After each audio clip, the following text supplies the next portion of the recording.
नमस्कार दोस्तों, welcome to steno army YouTube channel. तो आज हम करने वाले 140 शब्द प्रति मिनट के हिसाब से हिंदी की डिक्टेशन। इस डिक्टेशन की पीडीएफ आपको इस वीडियो के डिस्क्रिप्शन में मिल जाएगी। सो गेट रेडी, 3, 2, 1 स्टार्ट। ब्रिटिश काल में औपनिवेशिक शासन की अन्यायपूर्ण नीतियों के कारण भारत में भू संपत्तियों में अत्यधिक असमानता थी। इस वजह से जमींदारों एवं संपन्न वर्ग के पास काफ़ी जमीनें थी तथा ज़्यादातर कृषक भूमिहीन थे।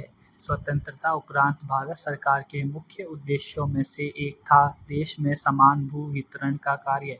वर्ष 1950-60 के दशक में विभिन्न राज्यों में भू स्वामित्व कानून अधिनियमित किए गए, जिन्हें केंद्र सरकार के निर्देश पर वर्ष 1972 में संशोधित किया गया। पैरा गौरतलब है कि जम्मू कश्मीर वर्ष 1950 में लैंड रिफॉर्म लॉ लाने वाला पहला राज्य था।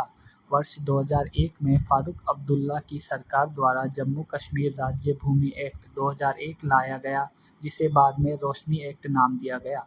इस कानून को लाने का उद्देश्य राज्य की भूमि पर हुए अनाधिकृत कब्जे को नियमित करना था। इस कानून द्वारा कई दशकों से जम्मू कश्मीर में सरकारी जमीन पर अतिक्रमण करने वाले को मालिकाना हक दिया जाना था। इसके लिए वर्ष 1990 को कट ऑफ वर्ष निर्धारित किया गया। इस अधिनियम में 2 बार संशोधन किए गए। उस दौरान कट ऑफ वर्ष मूल्य पहले 2004 और उसके बाद 2007 के अनुसार कर दिया गया। रोशनी एक्ट के तहत जमीन आवंटन द्वारा प्राप्त राशि को विद्युत ढांचे के सुधार हेतु उपयोग में लाना था, परंतु जमीन का आवंटन सही तरीके से नहीं किया गया। इसके तहत लाखों हेक्टेयर सरकारी जमीन लोगों को कम कीमत में ही वितरित कर दी गई। केवल 15 से 58% जमीन को ही मालिकाना हक हेतु मंजूरी प्राप्त हुई। रोशनी एक्ट के तहत तत्कालीन राज्य सरकार का लक्ष्य 20 लाख कनाल सरकारी जमीन को अवैध कब्जेदारों के हाथों में सौंपना था, जिसके एवज में सरकार बाजार भाव से पैसे लेकर 25,000 करोड़ रुपए की कमाई करती एवं उसका उपयोग राज्य में गंभीर विद्युत कमी की पूर्ति हेतु करती। पैरा रोशनी एक्ट लागू होने से पहले 10 लाख कनाल सरकारी जमीन लोगों के कब्जे में थी।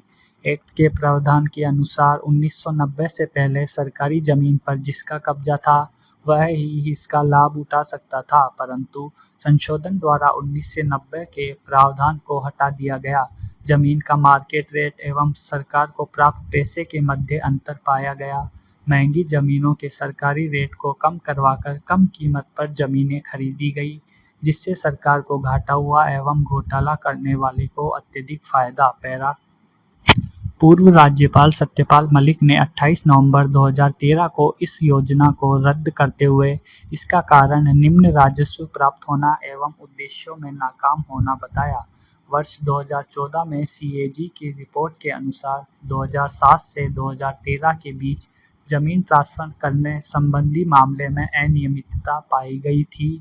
25,000 करोड़ के बजाय सिर्फ 76 करोड़ रुपए ही जमा किए गए थे। उच्च न्यायालय में इसे लेकर जनहित याचिका दायर की गई थी एवं हाईकोर्ट ने प्रथम दृष्टया बड़े सरकारी अधिकारियों को सार्वजनिक जमीनों को गैरकानूनी तरीके से निजी मालिकों के हाथ अतिक्रमण होने देने का दोषी माना है। हाईकोर्ट ने इस एक्ट को असंवैधानिक बताते हुए खारिज कर दिया एवं इसके तहत बांटी गई जमीनों का नामांतरण रद्द करने का आदेश भी दिया।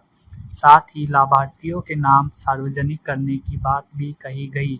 इसे उच्च न्यायालय ने आरंभ में शून्य करार दिया है। पैरा हालांकि हाल ही में एक यू-टर्न के तहत जम्मू कश्मीर प्रशासन ने 8 अक्टूबर को पारित उच्च न्यायालय के फैसले में संशोधन की मांग की है, जो वर्ष 2001 के रोशनी अधिनियम को केंद्र शासित प्रदेश में शून्य और अप्रभावी घोषित करता है तथा सरकारी जमीन पर रहने वाले लोगों के स्वामित्व अधिकारों को समाप्त करने का निर्देश देता है। पैरा याचिका में दिए गए तर्क के अनुसार इस आदेश द्वारा बड़ी संख्या में आम लोगों के अनायास ही पीड़ित होने की आशंका जताई जा रही है।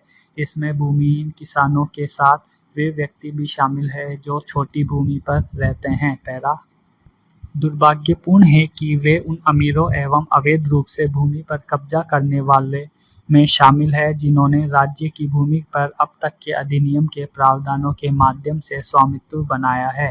पैरा क्या किए जाने की आवश्यकता है। पैरा 2 वर्गों के लोगों के मध्य अंतर स्थापित करना। व्यक्तिगत उपयोग के आवास वाले गृह धारक या भूमिहीन कृषक के मध्य अंतर स्थापित किए जाने की आवश्यकता है। पैरा सीबीआई जांच को कानूनी और नीतिगत ढांचे के डिजाइन पर ध्यान केंद्रित करने की आवश्यकता है। स्टॉप।